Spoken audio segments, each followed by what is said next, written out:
Dr. Abdul adds that some high-profile cases of believers from Islamic backgrounds wanting to officially change their religion is drawing international attention. One such case is that of Mohammed Hegazy, who is in hiding along with his wife and daughter.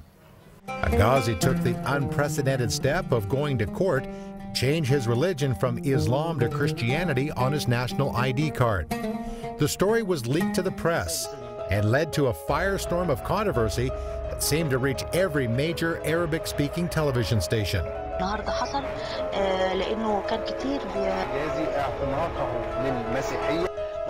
Anyone who becomes a Christian must be mentally ill. Mohammed's highly publicized trial went to court, but the judge refused to acknowledge his right to change his religion to Christianity. If Mohammed goes against the court, he could face 3 to 10 years in prison and a hefty fine. Mohammed and his then pregnant wife Christina began running from the law. A month later, baby Miriam was born while they were in hiding. Christina's family and friends have threatened to kill her because she married a convert to Christianity.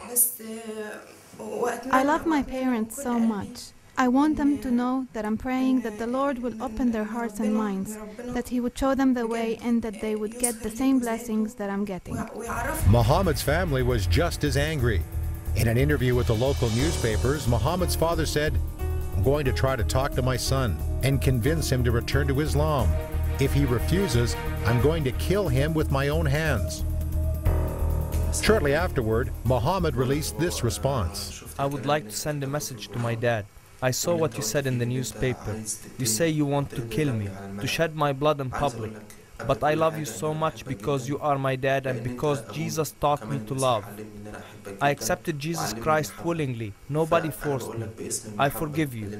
No matter what decision you make, no matter what you do, to my dad and mom, I say Jesus Christ died to save me. Mohammed and his family were supported through the Voice of the Martyrs Canada in partnership with Christians in Egypt through a Safehouse program, which provides shelter and safety to believers from Muslim backgrounds. Mohammed became a follower of Jesus over 10 years ago when he was 16. Mohammed's new faith in Jesus was tested early and often. State security was called in by his father, and Mohammed was arrested and questioned by a very aggressive officer. His questions were about who helped me to embrace Christianity, and he wanted to know names of the people. But I told him my testimony about how I listened to the Christian radio station and that nobody helped me to become a Christian. So he spent 3 days torturing me in a very serious way, a very rough way. He was beating me, he was whipping me, he was putting his shoes into my face. Mohammed says there is a specialized office in the state security against Christian evangelism. All the officers in that office are really fanatic about their Islam, really religious. They're very tough and severe against the Muslim converts to Christianity and the Christians. This officer was praying and taking more energy to torture me. Others also beat me. They put a blindfold over my eyes so I couldn't see where I was and where I was about to be beaten. I couldn't understand my crime, why they were doing that to me, just because I was a Christian. After 3 days, the officer brought in a Muslim scholar who tried to convince me to return to Islam. I told him I didn't need anyone to convince me because I was a Christian. Despite death threats, torture, and imprisonment, Mohammed has stayed true to Christ. I've been arrested dozens of times. I can't remember how many times. A few days each time, once for 2 months.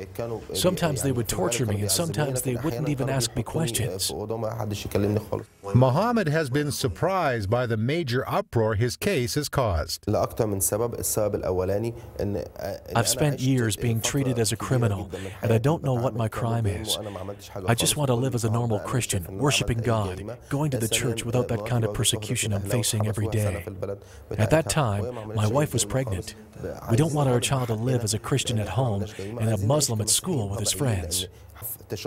Since we filed the case, all the local press wrote about it. but they were against me. They wrote against my reputation. Many Muslim scholars issued the fatwa saying I must be killed. On television, people were saying if they meet me on the streets, they'll kill me. Many fatwas have come up saying I must be killed. Mohammed says God has protected him and his family many times. Like, for example, we had rented an apartment, but we moved out the day before the fanatical Muslims came and burned the apartment, and then burned all our furniture in the streets in front of everybody. Another time, the building where we were living was surrounded by fanatical Muslims for a month and a half. Later, they killed a Christian nun who had helped my wife. They burned her.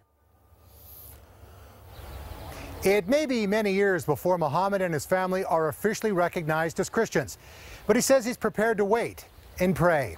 In the meantime, he will continue to spread the gospel and serve the Lord in whatever way he can.